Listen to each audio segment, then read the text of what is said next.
বন্ধুরা, আজকে আমি যাচ্ছি মুকুটমণিপুর। আজকে 22শে জুন 2024।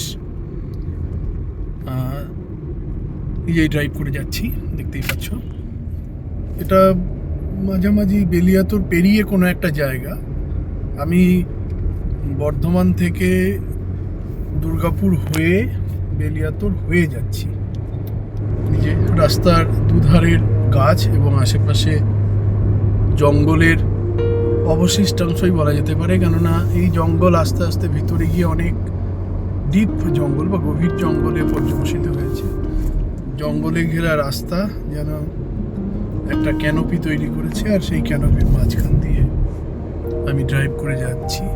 তো এটা সত্যি সত্যি আমার কাছে অত্যন্ত সুন্দর একটা অভিজ্ঞতা, তোমাদের সঙ্গে শেয়ার না করে পাচ্ছি না।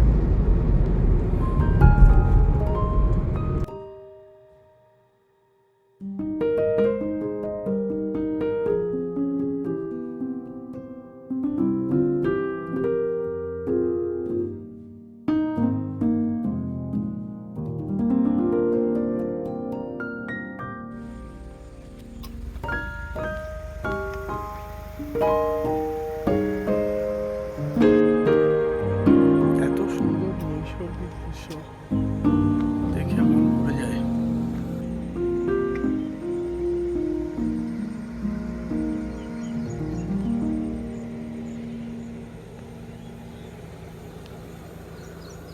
পাঁচ ঘন্টার এই সুদীর্ঘ যাত্রাপথের শেষে যখন মুকুটমণিপুরের প্রবেশ দ্বারে এসে পৌঁছলাম, প্রকৃতির এমন অপরূপ সৌন্দর্য দেখে মোহিত হয়ে না নেমে পারলাম না। সুতরাং আমার মন থেকে সমস্ত শ্রান্তি, সমস্ত ক্লান্তি যেন এক নিমেষে দূর হয়ে গেল। এবার চলুন যে হোটেলটিতে ছিলাম দেখাই। এই হোটেলটি আপনারা খেয়াল করলে দেখতে পারবেন চারপাশে অদ্ভুত সৌন্দর্য নিয়ে যেন দাঁড়িয়ে রয়েছে। সবুজ সজীবতা আর পাখিদের কলকাকলি আসলে একটা মানুষের শ্রান্তি বা ক্লান্তি হরণ করে নেওয়ার পক্ষে যথেষ্ট। এরকম একটি নিসর্গ মধ্যে প্রবেশ করে মন যেন দ্বিগুণ জীবনী শক্তিতে ভরে উঠেছে। এই যে সিঁড়ি দিয়ে উঠে বাঁ দিকে আমার ঘর, আর ডান দিকে দেখুন কি সৌন্দর্য নিয়ে সব কিছু নিজের মতো সেজে যেন বসে আছে। এটা আমার ঘরের ঢোকার দরজা, এটা হচ্ছে বারান্দা। আর সেই বিকেলেই ঘরে ব্যাগপত্র রেখে সোজা ছুটেছিলাম কংসাবতীর সেই জলাধারে সূর্যাস্ত দেখতে। ওই দেখা যাচ্ছে মুকুটমণিপুরের সৌন্দর্য। যে জলাধারটা এখানে ঘিরে রাখা হয়েছে, সেখানে জলের পরিমাণ যদিও খুব একটা বেশি না। এই যে এই ভূমিগুলো দেখা যাচ্ছে, এটা বর্ষা যখন ভরপুর থাকবে তখন পুরো জলে ভর্তি হয়ে যায়। তো এখন জল অনেকটাই পিছিয়ে গেছে, মানে এটাকে রিসিডিং ওয়াটার বলা যেতে পারে। আর এই যে তার অপূর্ব সূর্যাস্ত, মন ভরে যায় এমন সূর্যাস্ত দেখলে, অসাধারণ। জানি না আমাকে ফোরগ্রাউন্ডে রেখে সূর্যাস্তটা দেখা যাচ্ছে কিনা। হ্যাঁ, দেখা যাচ্ছে, অনেকটা দেখা যাচ্ছে।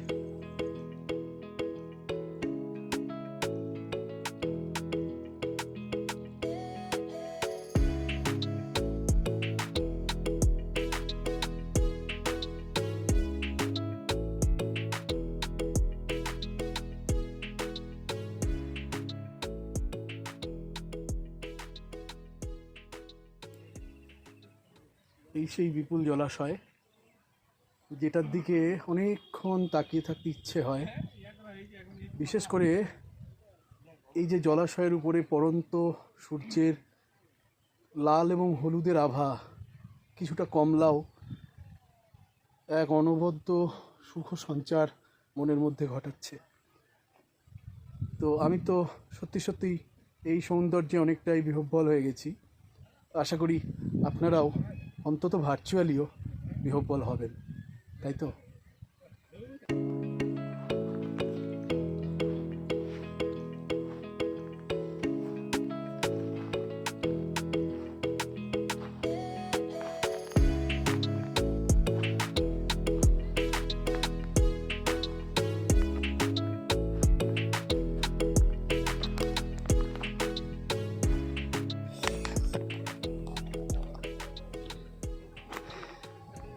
এতক্ষণ ছিল ঘাসের ভূমিরূপ, এবার একটা এবড়ো খেবড়ো পাথুরে ভূমিরূপ। অর্থাৎ জলের নিচে থেকে এই ধরনের পাথরগুলো জলের চাপ কিভাবে তার উপরে প্রভাব ফেলে সেটা একবার দেখুন। আমরা বলি জলের মতো সহজ, অথচ এই জলের মতো সহজ একটি জিনিস এরকম কঠিন পাথরের বুকও বিদীর্ণ করে দিতে পারে, তা চোখে না দেখলে বিশ্বাস করা যাবে না।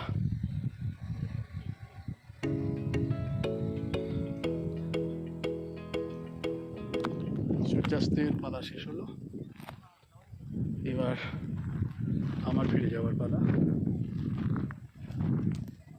আবার এরকম কোনো একটা সূর্যাস্ত যে কিনা আবার একটা সূর্যোদয়ের খবর নিয়ে আসে, তেমন সূর্যোদয়ের সকালের জন্য অপেক্ষা।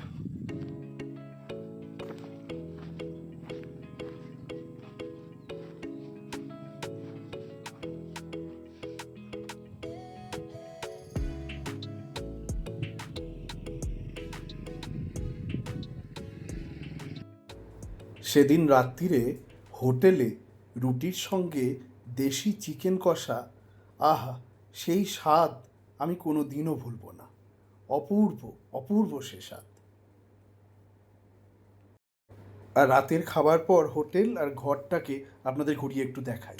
এই যে পার্কিং এরিয়া, এই যে আমার গাড়িটা পার্ক হয়ে গেছে, এই যে ব্লু গাড়িটা।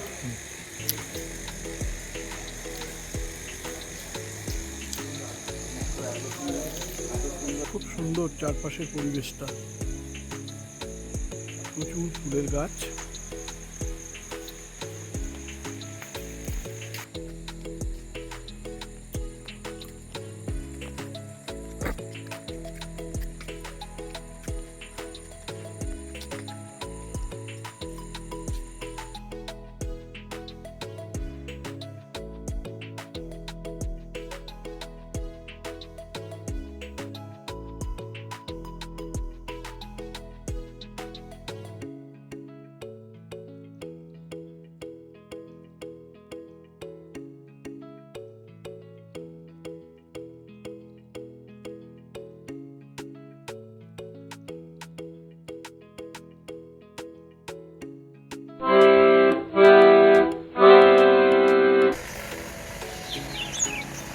গুড মর্নিং সবাইকে।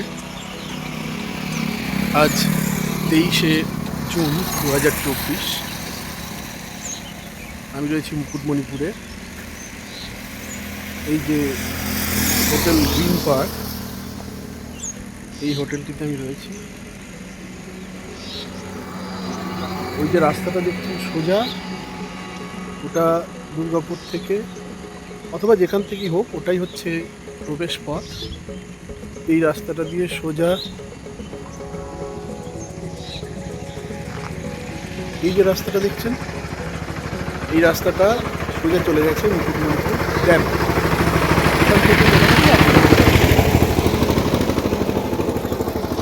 এই হচ্ছে আমার হোটেল, আর এই হচ্ছে ড্যামে যাওয়ার রাস্তা। এখানে পর অনেক হোটেল আছে,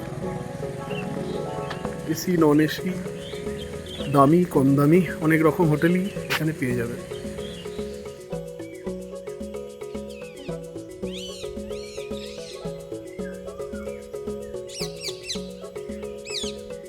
এই হচ্ছে মুকুটমণিপুরের সৌন্দর্য, অসাধারণ। এইগুলোই হচ্ছে সেই লক গেট। এখন জল নেই তাই বোঝা যাচ্ছে না। বিশাল বড় বড় লক গেট, যেগুলো বন্ধ থাকে অথবা জল ছাড়ার প্রয়োজনে খুলে দেওয়া হয়। এই রকম লক গেটের পাশে একটা করে কন্ট্রোল রুম বলা যেতে পারে।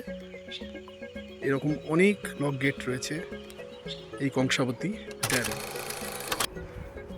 সকালে হোটেল থেকে বেরিয়ে ব্রেকফাস্ট করে গাড়ি নিয়ে বেরোলাম ড্যামের উদ্দেশ্যে। ড্যামের কাছে এসে গাড়িটি রেখে একটি টোটো ভাড়া করলাম গন্তব্য পরেশনাথ পাহাড় এবং তার উপরে থাকা পরেশনাথ আজকে মন্দির। এসেছি পরেশনাথ পাহাড়, তার সংলগ্ন পরেশনাথ মন্দির, কংসাবতী আর কুমারী নদীর যে মোহনা, সেই মোহনা দেখতে। তো চলুন যাই।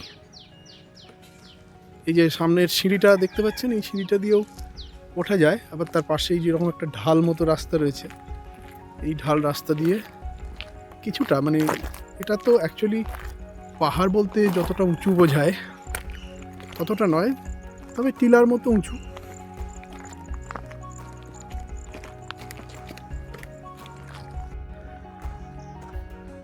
এই যে খাড়াই রাস্তাটা সোজা উঠে গেছে পরেশনাথ পাহাড়ের উপর, পরেশনাথ মন্দিরের দিকে। আমি যে রাস্তাটা দিয়ে উঠে এলাম সেটা হচ্ছে এইটা। মোটামুটি অনুচ্চ পাহাড়ের ঢাল। আমরা সমতলবাসীরা যে পথ দিয়ে পদচারণা স্বভাবত করে থাকি,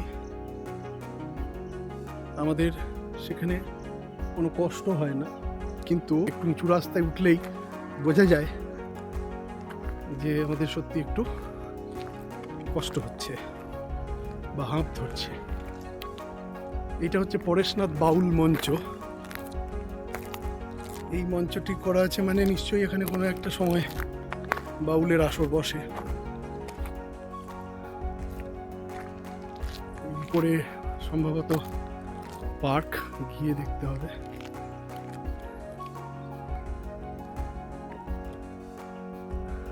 মাঝে কোন দিকে, এদিকে না এদিকে? উঠবো কোন দিকে? এদিকে যাবো?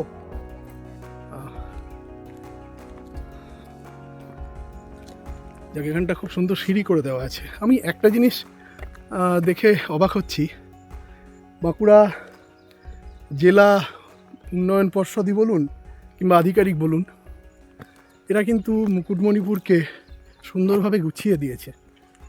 মানে বছরের এই সময়ে গরম, পর্যটকের সংখ্যা যথেষ্ট সীমিত, কম, কিন্তু শীতকালে এখানে উপচে পড়ার মতো ভিড় হয়।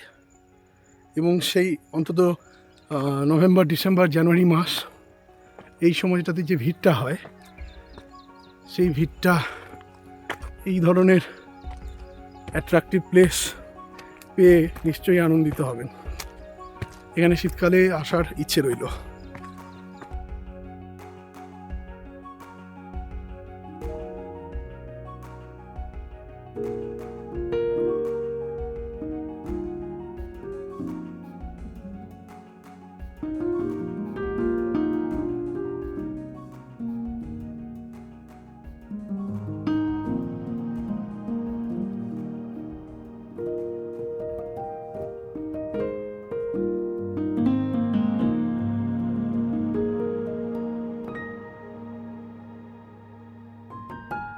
পরেশনাথ শিব মন্দির, খুব সুন্দর জায়গার উপর।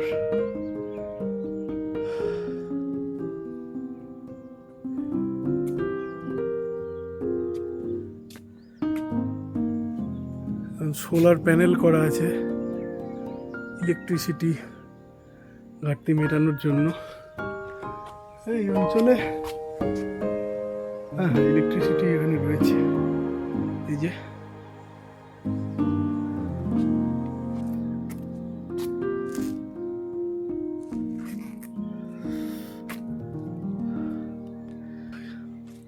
গরমও সাংঘাতিক। ভেবেছিলাম বর্ষার হাওয়া অন্তত দিচ্ছে, বৃষ্টি হোক আর না হোক।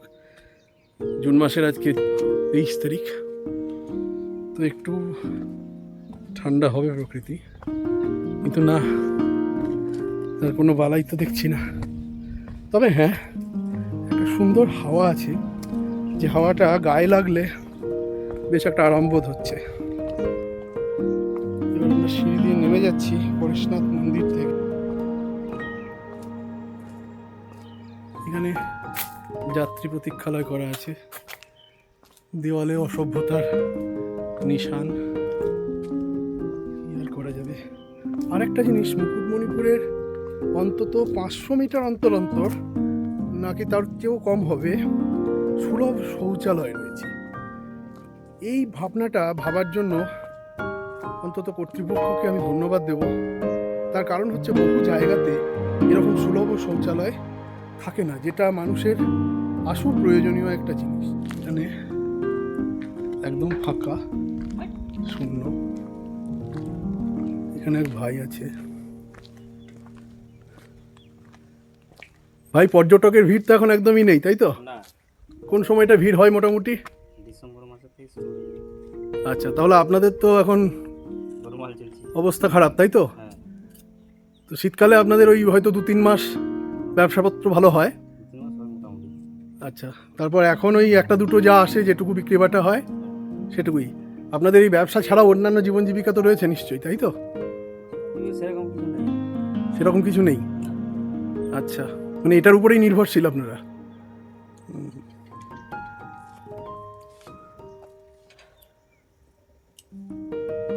হ্যাঁ, এই যেহেতু এটা একটা অফ সিজন, অর্থাৎ নির্দিষ্ট ঋতু ছাড়া এইসব অঞ্চলে ভিড় হয় না, যদিও পর্যটকদের জন্য সুন্দর ব্যবস্থা এখানে, তবুও একটু একটু পর্যটক আসলে এই ধরনের মানুষজন উপকৃত হন। সব গরম তো করছে। এটা হচ্ছে কংসাবতী নদী।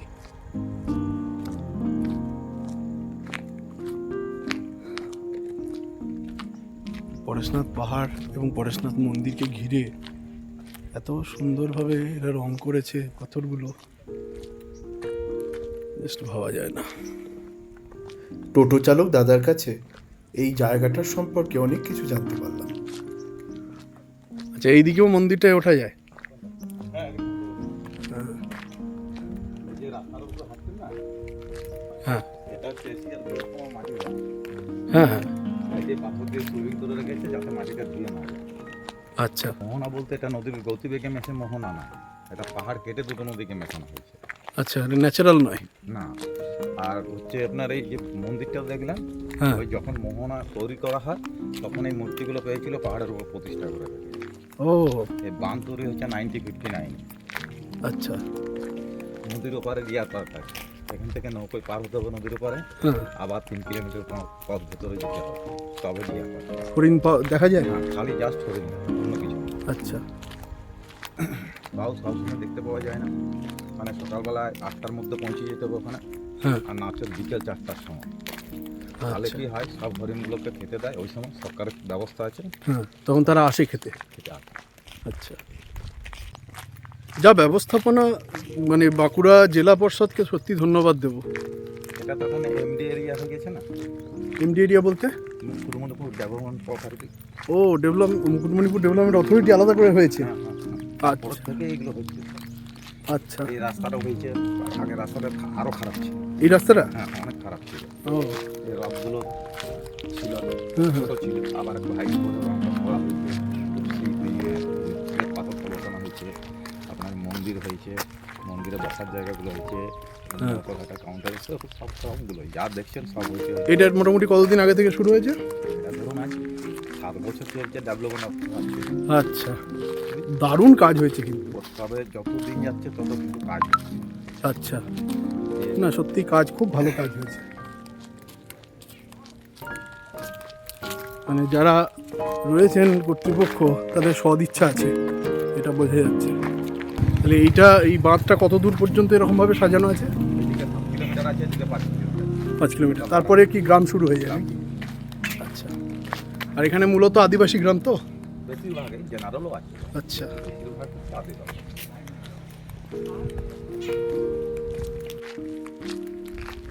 এই যে এই পাহাড় ছিল, পাহাড়টা কেটে দুটো নদীকে মেশানো। এই যে বিশ্ব ও, একটা বিশাল ব্যাপার।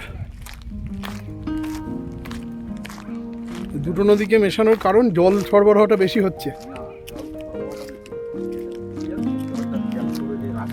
হ্যাঁ হ্যাঁ হ্যাঁ, ক্যাপাসিটির বাইরে হলে কিন্তু ধরে রাখতে পারবে না, ঠিক। বাঁধ ভেঙে যাবে। আচ্ছা, তার জন্য দুটো নদীকে একসাথে কেটে মিশিয়ে দিয়েছে। হ্যাঁ। রিজার্ভ গেটটা একটা হলেই কাজ হবে, ও বুঝতে পেরেছেন? আচ্ছা আচ্ছা। 11খানা লক গেট আছে, হ্যাঁ মানে ওইখানে। যেটা জল অ্যাক্সেস হয়ে গেলে মাইনাস করে দেওয়া হবে। হ্যাঁ, ওই হ্যাঁ, সময়ের জন্য। আর এটা হচ্ছে সেচ প্রকল্প। আচ্ছা লাস্ট মাথাতে ক্যানেল গেট রয়েছে 6খানা গেট আছে, এই দিকেও 6খানা আছে, আচ্ছা ব্লক গেটের উল্টো সাইডে। আচ্ছা ওই দুটো গেট দিয়ে চাষের জন্য জলটা দেওয়া হয়। আর এই জল আপনার এই রাস্তা অব্দি উঠে যাবে। এই রাস্তা অবধি বর্ষার সময় কি এতখানি কাছাকাছি চলে আসে? এই যে ইয়েটা ফটোটা পড়ে আছে, হ্যাঁ, হ্যাঁ। এতদূর জল চলে আসে। আচ্ছা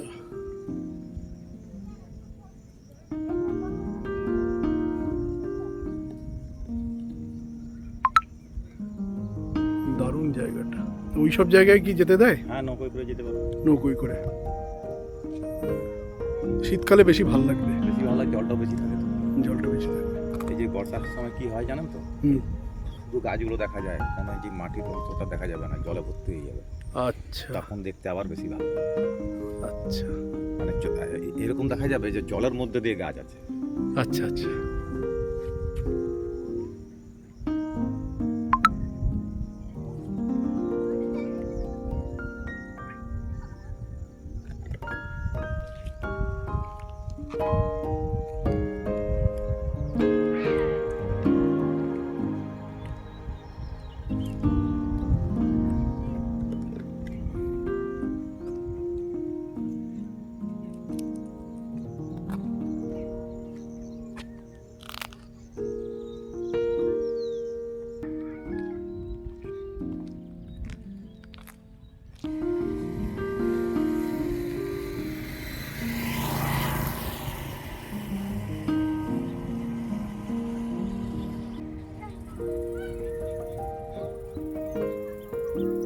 অপূর্ব স্থান। শীতকালে যে এই স্থান অত্যন্ত মনোরম হবে এবং এখানে যে ভিড় উপচে পড়ার মতোই হবে, এই কথা বলার অপেক্ষা রাখে না। এই স্থানটি দ্বিতীয় বৃহত্তম মাটির বাঁধ। কংসাবতী নদী এবং কুমারী নদীর সঙ্গমস্থল। এই যে আমার পিছনে যে মোহনাটি দেখা যাচ্ছে, আমি দাঁড়িয়ে রয়েছি তার বাঁধের উপর। বাঁকুড়া জেলা উন্নয়ন পর্ষদ নয়, এটা আসলে মুকুটমণিপুরের জন্য আলাদা একটা মুকুটমণিপুর ডেভেলপমেন্ট অথরিটি সৃষ্টি করা হয়েছে। তো তাদের কাজ আপনারা নিজের চোখেই দেখে নিন। সদিচ্ছার কোনো অভাব নেই, অর্থাৎ সদিচ্ছা থাকলে কোনো একটি অঞ্চলকে যে এত সুন্দরভাবে সাজানো যায়, এটা মুকুটমণিপুরে না এলে আপনি কোনোভাবে বিশ্বাস করবেন না। এই যে রাস্তাটা, এটার প্রায় 5 কিলোমিটার পর্যন্ত এইভাবে তৈরি করে দেওয়া। আবার আমার উল্টো দিকের এই যে এটাও প্রায় 5 কিলোমিটার পর্যন্ত তৈরি করে দেওয়া।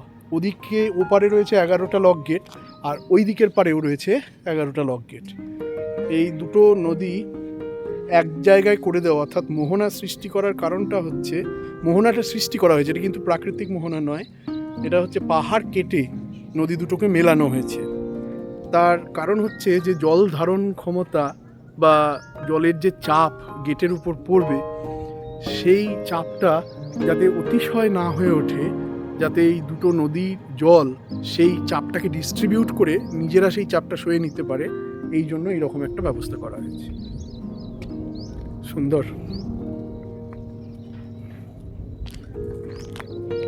বর্ষাকালে অবশ্যই আসার ইচ্ছে রইল।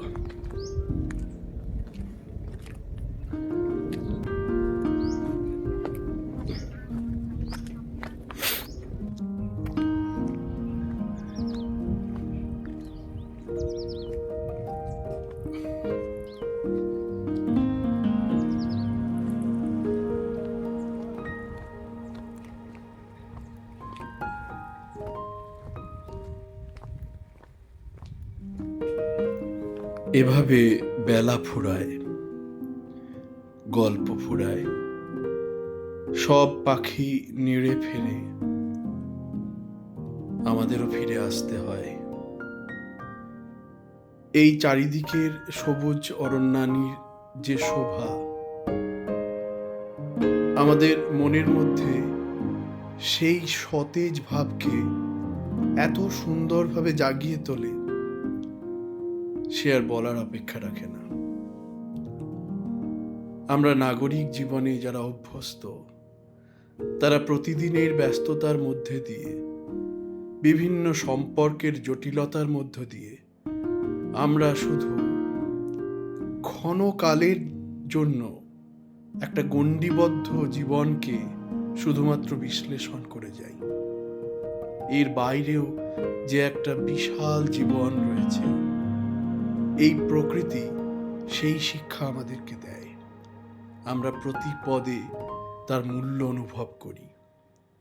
এই সহজ হওয়ার শিক্ষাটুকু নিয়ে বন্ধুরা আজ আমি বিদায় নিই। আর আমার এই ভিডিওটি যদি এতটুকু ভালো লেগে থাকে তাহলে অবশ্যই লাইক, শেয়ার এবং কমেন্ট করবেন। আপনাদের অসংখ্য অসংখ্য ধন্যবাদ। আপনারা সবাই ভালো থাকবেন, আনন্দে থাকবেন, সবার ভালো করার চেষ্টা করবেন। এখন আসি, নমস্কার।